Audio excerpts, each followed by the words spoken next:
உன்னோட வாழ்க்கைன்றதாலதான் வசு நான் உள்ளுக்குள்ள பயந்துட்டே இருந்தேன். எங்களுக்கு கல்யாணம் நடந்தது உண்மை வசு. அவர் என் கழுத்துல தாலி கட்டினது சத்தியம். இது அர்ஜுன் சார் கட்டின தாலிதான். ஆனா இது எல்லாமே நாங்க எதிர்பார்க்காம நடந்ததுன்றதுதான் நிஜம்.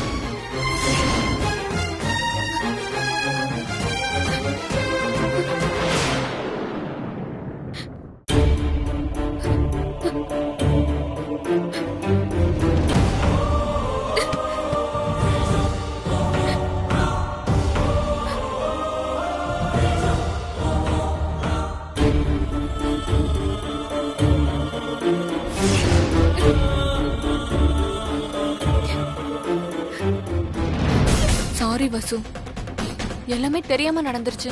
டேய், என்னடி தெரியாம நடந்து போச்சுன்னு சர்வசாதாரணமா சொல்ற? இது ஏன் வாழ்க்கை? நீங்க ரெண்டு பேரும் என்ன வெறுப்பேத்ததா இப்படி எல்லாம் செய்றீங்கன்னு நினைச்சிட்டு நான் பேசாம இருந்தேன். ஆனா அதெல்லாம் இல்ல. இந்த மாலை, கல்யாணம், தாலி இதெல்லாம் நிஜம்னு சொல்லி என் தலையில இப்படி ஒரு இடிய தூக்கி போட்டுட்டியேடி. நீ ஏதோ தெரியாம நடந்துருச்சுன்னு சொல்றியே, உண்மையிலே என்னடி நடந்துச்சு சொல்லி தொலை. சொல்றேன் வசு.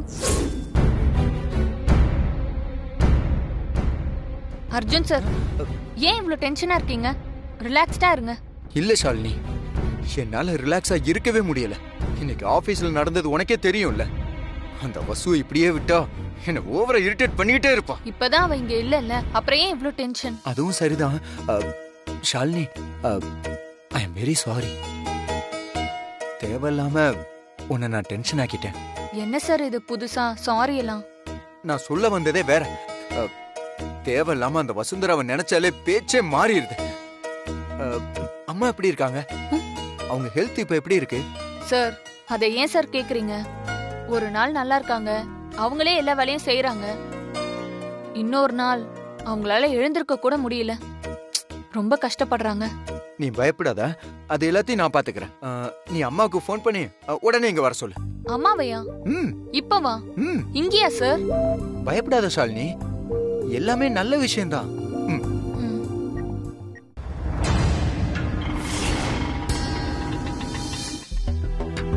ஷாலினி, என்னடி ஆச்சு?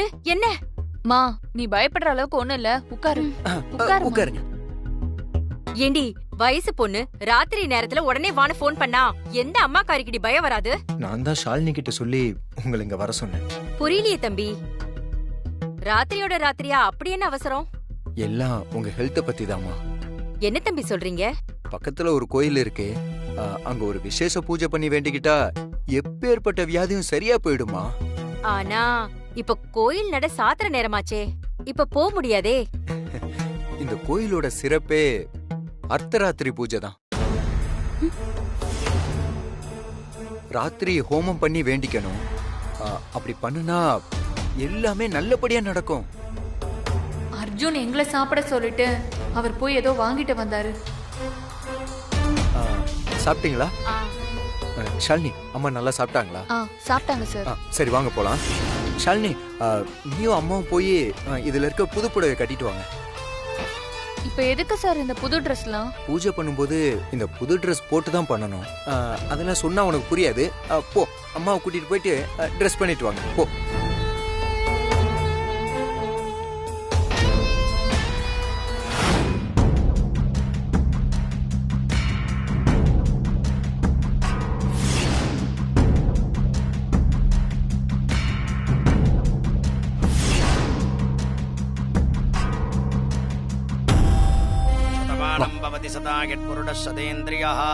ரெண்டு பேரும் நமஸ்காரம் பண்ணிட்டு உட்காருங்கோ.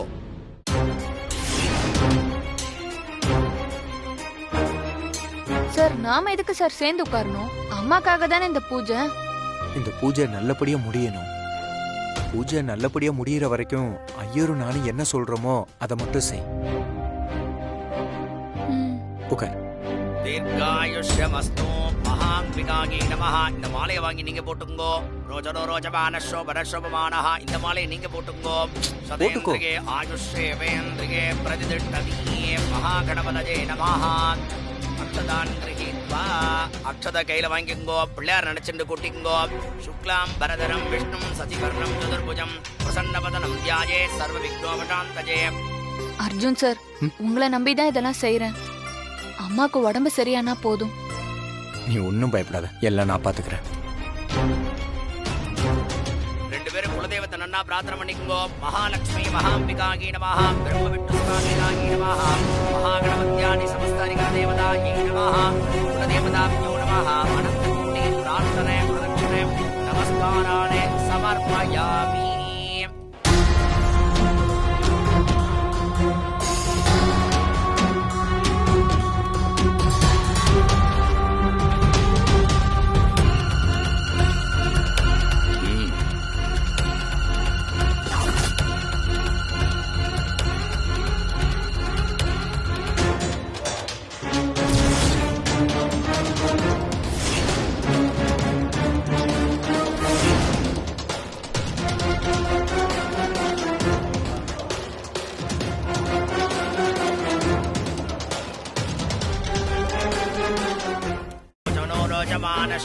शोभमान कल्याणः धनं धान्यं बहुपुत्रलाभं सदसंवत्सरं दीर्घमायुः रोचनो रोचमान शोभमान कल्याणः.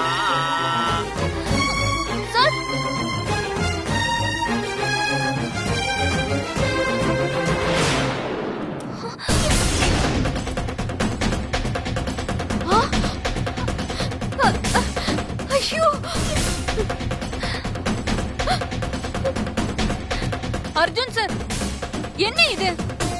உங்களை நம்பி தானே இங்க வந்தோம். தம்பி, என்ன தம்பி இதெல்லாம்? உங்களை நம்பி தானே இந்த கோவிலுக்கு வந்தோம். இப்படி மோசம் பண்ணிட்டீங்களே, என் பொண்ணோட வாழ்க்கையை இப்படி சீரழிச்சிட்டீங்களே தம்பி. அர்ஜுன் சார், ஏன் இப்படி பண்ணீங்க? ஏன் சார் இப்படி பண்ணீங்க? சொல்லுங்க, ஏன் இப்படி பண்ணீங்க? இங்க பாரு ஷாலினி, எனக்கு வேற வழி தெரியல. நீங்களும் வசுவும் ஒருத்தர் வெறுப்பேத்தி விளையாட நான் தான் கிடைச்சனா?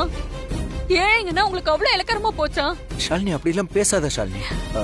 சத்தியமா இது வசுவை வெறுப்பேத்துறதுக்காக பண்ணல. உண்மையிலே உன் கூட வாழணும்னு நினைக்கிறேன். போதும் சார், சேர்ந்து வாழணும்னா அதுக்கு ஏன் சம்மதம் வேண்டாமா? தாலி கட்டிட்டா ஒரு பொண்ணு உங்களுக்கு சொந்தமாயிடுவாளா? ஊரை கூட்டி 4 பேர் முன்னாடி நடக்கிற கல்யாணமும் இதுவும் ஒன்னா சார்? என்னதான் வசுவை வெறுப்பேத்தினாலும் அவளும் ஒரு பொண்ணு தானே. அவ மூஞ்சில இனி நான் எப்படி முழிப்பேன்? என்னால இந்த கல்யாணத்தை ஏத்துக்கவே முடியாது. ஷாலினி, நான் சொல்றத கொஞ்சம் கேளு ஷாலினி. இல்ல, நான் எதையும் கேட்க தயாரா இல்ல. என்னால பஸ்ஸுக்கு துரோகம் பண்ண முடியாது சார். நீங்க கட்டின தாலிய நீங்களே கழியுங்க. என்ன காரியம் பண்ற நீ? நீ வேணா வச்சுக்கிறதுக்கும் வேண்டானா கயிட்டு எரியறதுக்கும் இது என்ன சாதாரண கயிறு நினைச்சியா? இது தாலிடி. பசு, நான் சொல்றது எல்லாமே உண்மை. இதுதான் நடந்தது. இதுல ஏன் மேல என்ன தப்பு இருக்கு? சொல்லு வசு, சொல்லு. நான் என் மனசறிஞ்சு உனக்கு துரோகம் பண்ணிருக்கேன் நீ நினைக்கிறியா? ஆரம்பத்திலேயே நம்ம ஒரு பெரிய தப்பு பண்ணிட்டோம் வசு. ஆபீஸ் வந்த முதல் நாளே நான் உன் ஃப்ரெண்டுன்னு அர்ஜுன் சார் கிட்ட சொல்லிருக்கணும். அப்படி சொல்லியிருந்தா அர்ஜுன் சார் சத்தியமா என் கூட பழகி இருக்க மாட்டாரு. வெறுத்து ஒதுங்கி போயிருப்பாரு. வேற யாரையாவது கொண்டு வந்திருந்தாலும் அது வேற யாரோ தானே வசு, நான் இல்லையே. இப்படி உன் முன்னாடி நான் தலை குனிஞ்சு துரோகியாகி நிக்க வேண்டிய சூழ்நிலை வந்திருக்காதே வசு. புரியுது ஷாலினி, உன் மேல எந்த தப்புமே இல்ல.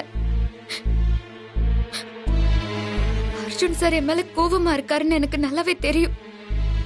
ஆனா அதுக்காக அவரு இவ்வளவு தூரம் போவாருன்னு நினைக்கவே இல்ல. ஐயோ, எனக்கு இதெல்லாமே கனவு மாதிரி இருக்கு வசு. உன்னை பார்த்தது, உன் ஆபீஸ்க்கு வேலைக்கு வந்தது, அர்ஜுன் சார் கூட பழகுனது, கடைசியா இப்படி கல்யாணம் ஆனது எல்லாமே கனவுன்னு சொல்லி யாராவது தூக்கத்துல இருந்து எழுப்பி விட மாட்டாங்களான்னு இருக்கு. ஆனா அதுக்கு வாய்ப்பு இல்ல வசு. அர்ஜுன் சார் உன்னையும் என்னையும் ஒரு பொம்மைங்களா நினைச்சு விளையாடிட்டு இருக்காரு. என்ன தூக்கி வீசிட்டு உன்னை வச்சு விளையாடலான்னு பாக்குறாரு. இத நான் சும்மாவே விட மாட்டேன் ஷாலினி.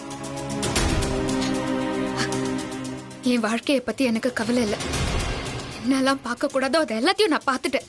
அதனால அது எப்படி போனாலும் பரவாயில்ல. ஆனா நீ வாழ வேண்டியவ. அர்ஜுன் சாரால உன் வாழ்க்கை நாசமா போக கூடாது ஷாலினி. நான் போகவும் விட மாட்டேன். இதுக்கெல்லாம் அர்ஜுன் சார் கிட்ட நான் நிச்சயமா நியாயம் கேட்பேன். அர்ஜுன் சார் அதுக்கு பதில் சொல்லி ஆகணும்.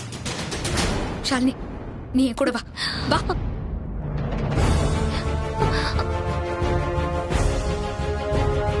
ரம் பம் பம் பம் பம்.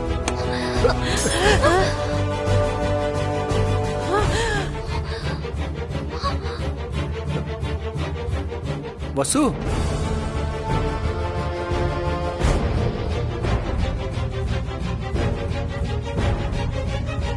வசு, என்ன இப்படி பண்ணிட்ட?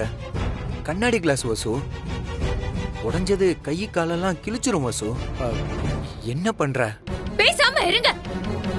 மனுஷங்க மனச போட்டு உடைச்சிட்டு ரொம்ப கூலா உட்கார்ந்து ஜூஸ் சாப்பிடுறீங்க. இல்ல கண்ணாடி கிளாஸ் உடைஞ்சா என்ன? இப்ப என்ன பண்ண சொல்ற வசு? இப்படி ஒரு காரியத்தை பண்றதுக்கு எப்படி உங்களுக்கு மனசு வந்துச்சு அர்ஜுன் சார்? எப்படி இப்படி மனசாட்சியே இல்லாம நடந்துக்கிட்டீங்க? வழக்கம் போல இந்த கல்யாணமும் நீங்க என்ன வெறுப்பேத்துறதுக்காக பண்ண நாடகம்னு நினைச்சேன். ஆனா அது உண்மைன்னு தெரிஞ்சதும் நான் அப்படியே விழுந்து நொறுங்கிட்டேன். இது ஏன் வாழ்க்கை மட்டும் இல்ல, ஷாலினியோட வாழ்க்கையும் தான். ரெண்டு பொண்ணுங்களோட வாழ்க்கையோட விளையாடுறதுக்கு உங்களுக்கு எப்படி சார் மனசு வந்துச்சு? வசு, நான் தான் சொன்னேன்ல, எனக்கு எதுவுமே தெரியாது. ஐயோ நிறுத்துங்க. இன்னும் எத்தனை தடவை இதே பொய்ய சொல்லுவீங்க? ஷாலினி யாரு நினைச்சீங்க? இவ என்னோட ஃப்ரெண்டு. நீங்க ரெண்டு பேரோட ஃப்ரெண்ட்ஷிப் தெரிஞ்சா அவளை வேலையை விட்டு தூக்கிடுவீங்களோன்னு நினைச்சு அந்த உண்மையை மறைச்சோம். ஆனா இப்போ நீங்க பண்ணிருக்க காரியம் ரொம்ப கேவலமானது. எனக்கு என்ன ஆனாலும் பரவாயில்ல, ஆனா என் ஃப்ரெண்டு கொன்னுனா நான் சும்மா இருக்க மாட்டேன். ஐயோ வசு, நான் எதுவுமே பண்ணல, என்ன நம்பு. எனக்கு என்ன நடந்ததுன்னு தெரியாது. ஷாலினி சொன்னது எனக்கு எதுவுமே ஞாபகம் இல்ல. இத பத்தி யோசிச்சு என் தலைய வெடிச்சிரும் போல இருக்கு. என்னது? அப்ப ஷாலினி சொல்றது பொய்ன்னு சொல்றீங்களா? அவ என் ஃப்ரெண்டு. அவ என்னைக்கும் பொய் சொல்ல மாட்டா. வசு, அவ போய் சொல்றான்னு நான் சொல்லவே இல்ல வசு. அவ சொல்றதை என்னால நம்ப முடியலன்னு தானே சொல்றேன் நானு. என்ன தம்பி இப்படி சொல்லிட்டீங்க?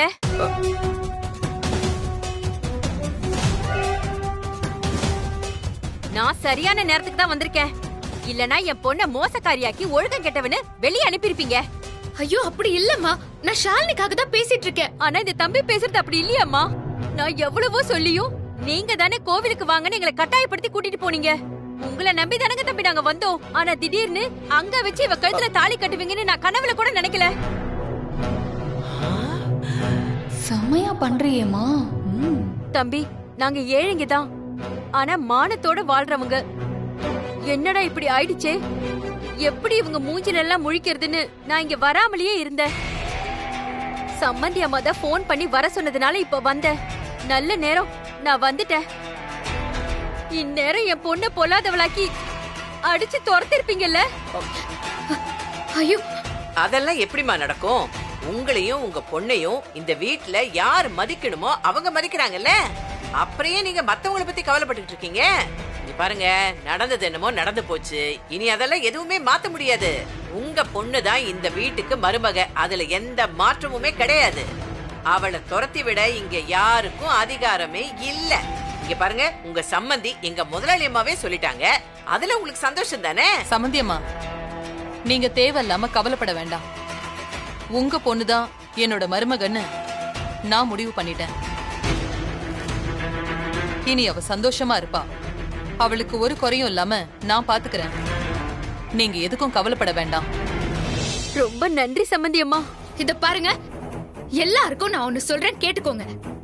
உங்க சம்மந்தி மருமகன்னு மரியாதை பண்றதெல்லாம் உண்மை தெரிஞ்சதுக்கு அப்புறம் வச்சுக்கோங்க. அது வரைக்கும் இந்த கல்யாணம் செல்லாது.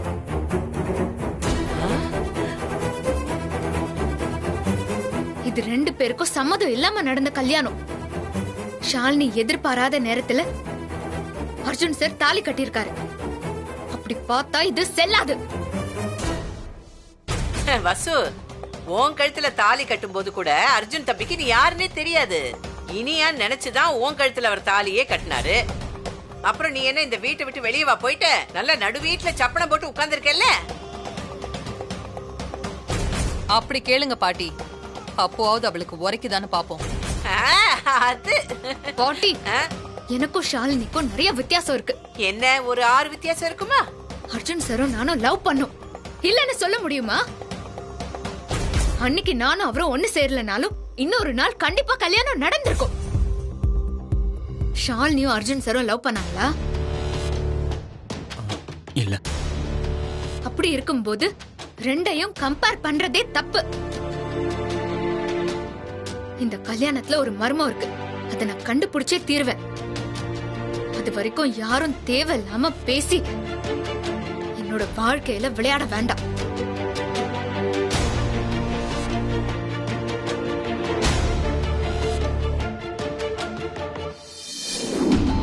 ஷாலினி, என்னம்மா? எனக்கு என்னமோ கொஞ்சம் பயமா இருக்குடி. ஐயோ, ஏமா பயப்படுற? இல்ல, நீ என்னமோ அந்த வசுந்தரா எதுவும் பண்ண மாட்டான்னு சொல்ற. இங்க போற போக்க பார்த்தா வசு உண்மையை கண்டுபிடிச்சிருவாளோன்னு பயமா இருக்கு. மா, உனக்கு அந்த பயமே வேண்டாம். வசுந்தரா தேவையில்லாம ஓன்னு கத்தி கூப்பாடு போட்டு சீன் போடுவாளே தவிர அவளால ஒண்ணுமே பண்ண முடியாது. ஏய் அர்ஜுன், ஷாலினி, நான் உன்னை கேட்டா தப்பா நினைக்க மாட்டியே? என்னங்க? நேத்து என்ன நடந்தது? 2 பேரும் ரெஸ்டாரண்ட்டுக்கு போனோம், காஃபி சாப்பிட்டோம். அது வரைக்கும் தான் எனக்கு ஞாபகம் இருக்கு. அதுக்கப்புறம் எதுவுமே எனக்கு ஞாபகம் வர மாட்டேங்குது. மீறி யோசிச்சா எனக்கு பயங்கர ஹெட்டேக் தான் வருது ஷாலினி. உண்மையிலேயே என்ன நடந்ததுன்னு சொல்ல முடியுமா? ப்ளீஸ், தயவு செய்து சொல்லிடு. எனக்கு தெரிஞ்சுக்கலன்னு வச்சுக்கோ, அதுவே பயங்கர ப்ரெஷரா இருக்கு. சொல்ல. என்னங்க இது கேள்வி? அதுக்கப்புறம் நீங்க எங்களை கோயிலுக்கு கூட்டிட்டு போனீங்க. அங்க யாருமே எதிர்பார்க்காத மாதிரி என் கழுத்துல தாலி கட்டிட்டீங்க. அதான் ஷாலினி, அதான் எனக்கு ஞாபகம் வர மாட்டேங்குது. வாழ்க்கையில ரொம்ப முக்கியமான விஷயம் அது. அது ஏன் என் ஞாபகத்துக்கு வர மாட்டேங்குதுன்னு தெரியல ஷாலினி. ஷாலினி, உண்மையிலேயே நம்ம 2 பேரும் வசுந்தராவை வெறுப்பேத்த தான் எல்லாம் செஞ்சோன்னு உனக்கு தெரியும்ல. அதுக்காக ஒரு பொண்ணு கழுத்துல அவ இஷ்டம் இல்லாம தாலி கட்டுற அளவுக்கு நான் ஒரு மிருகமாயிட்டேன்னு நினைக்கும் போது எனக்கு ரொம்ப கேவலமா இருக்கு ஷாலினி. ஆமா, எனக்கு ஏன் எதுவுமே ஞாபகத்துக்கு வர மாட்டேங்குது? என்ன கேட்டா எப்படி சார்? உங்களுக்கு நினைவில்லாம போனதுக்கு நான் எப்படி பொறுப்பாக முடியும்? கரெக்ட். இதனால எத்தனை பேருக்கு பிரச்சனை பாத்தியா? நான் உனக்கு தாலி கட்டியிருக்கவே கூடாது Shalini. I am really sorry. இது நான் கட்டின தாலி தானே, பேசாம நானே கழட்டிடுவா. தம்பி, என்ன தம்பி இது உங்களுக்கே நியாயமா இருக்கா? பொண்டாட்டி கழுத்துல இருக்கிற தாலியை புருஷனே கழட்டலாமா? ஐயோ, என் பொண்ணோட வாழ்க்கை இப்படி ஆயிடுச்சே கடவுளே, நான் என்ன பண்ணுவேன்? பொண்ணு வாழ்க்கை இப்படி ஆயிடுச்சே. என்னது, என்ன சத்தம் இங்க? ஏமா அழுகுறீங்க? அதான் வர வேண்டிய இடத்துக்கு வந்துட்டீங்கல்ல, அப்புறம் என்ன விஷயத்தை சொல்லுங்க. என் பொண்ணு கல்யாணமே திருட்டுத்தனமா நடந்துருச்சேன்னு நான் உள்ளுக்குள்ள உடைஞ்சு போயிருக்கேன். ஆனா மாப்பிள்ள வெந்த பொண்ணுல வேலை பாய்ச்சுறாரு. சம்பந்தியம்மா, நீங்க சொல்லுங்க, என்னாச்சு? அர்ஜுன் தம்பிக்கு அன்னைக்கு நடந்தது எதுவுமே ஞாபகத்துல இல்லையா? அந்த தாலியை நான் தானே கட்டினேன், நானே அந்த தாலியை கழட்டுறேன்னு சொல்றாருமா. ஐயோ, கல்யாணம் ஆகி என் பொண்ணு புருஷ வீட்டுல இந்த கொடுமைக்கு ஆளாகிறாளே, இத கேட்க இங்க ஆளே இல்லையா? இந்நேரம் என் பொண்ணு முதலிரவுக்கு ரெடியாகி என் பொண்ணு சந்தோஷமா இருக்க வேண்டியவ இப்படி தனிமரமா நிக்கிறாளேன்னு நானே தவிச்சு போய் நிக்கிறேன். மாப்பிள்ளை என்னடா தாலிய கழட்டுன்னு வந்து நிக்கிறாரு. அர்ஜுன், என்னப்பா இதெல்லாம்? அவங்க சொல்றதெல்லாம் உண்மையா? எனக்கு எதுவுமே புரியல. என்னால நடந்த எதையுமே ஏத்துக்கவே முடியலமா. ஒரு பொண்ணு கழுத்துல அவ பர்மிஷன் இல்லாமலே தாலி கட்டிட்டோமேன்னு எனக்கு ஒரே காம்ப்ளெக்ஸா இருக்குமா. இதுல இருந்து எப்படி வெளில வர்றதுன்னு சீரியஸா எனக்கு தெரியலமா. ஐயோ, தம்பி தம்பி தம்பி, பாருங்க, நான் சொல்றத கேளுங்க. சில விஷயத்துல சின்ன பசங்களே முடிவு பண்ணிட கூடாது. பெரியவங்க எங்களையும் கொஞ்சம் கலந்து பேசணும் தம்பி. இப்ப நடந்தத குற்றம்னு நீங்க சொல்றீங்க, ஆனா எங்களுக்கு எப்படி தோணுதுன்னா இதெல்லாம் அந்த மேல இருக்கிறவன் போட்டு முடிச்சுன்னு தோணுது. இங்க பாருங்க தம்பி, நம்ம தலையில எழுதாத ஒண்ணு நம்ம வாழ்க்கையில எப்பவுமே நடக்காது. அதனால இதுவும் அந்த ஆண்டவனோட ஆசை நினைச்சு போய்கிட்டே இருக்கணும். நானும் உங்க அம்மாவும் அப்படிதான் எடுத்துக்கிட்டோம் இத. ஷாலினி இந்த வீட்டுக்கு மருமகளானும்னு விதி. அதான் வந்துட்டா. இனிமே இதெல்லாம் யாராலையும் மாத்த முடியாது. அதனால அடுத்து ஆக வேண்டிய காரியத்தை பாருங்க. தம்பி, நீங்க ரொம்ப குழம்பி போயிருக்கீங்க. போய் நல்லா ஒரு தூக்கம் போடுங்க. தூங்கி எந்திரிச்சிங்கன்னா உங்களுக்கு எல்லா விஷயமும் ஞாபகத்துக்கு வந்துரும். போங்க தம்பி, போய் நல்லபடியா சமத்தா தூங்குங்க. போங்க. லுக்கலாம் அப்புறம். போங்க போங்க. நான் எப்படி தாலி கட்டினேன்? இருங்க வரேன். என்ன முதலாளியம்மா இதெல்லாம்? பாட்டி, இதுக்கு மேலயும் நம்ம பொறுமையா இருந்தோம்னா எல்லாமே கலைஞ்சு போயிடும். அடுத்து என்ன பண்ணலாம்னு நீங்க சொல்லுங்க. அர்ஜுன் ஜாதகத்தை எடுத்துக்கங்க. ஷாலினி ஜாதகத்தையும் வாங்கிக்கிட்டு நம்ம ஜோசியரை போய் பாருங்க. இன்னைக்கே சாந்தி முகூர்த்தம் நடத்த நேரம் குறிச்சிட்டு வாங்க. சூப்பர்மா, நான் அப்படியே பண்ணிடுறேன்.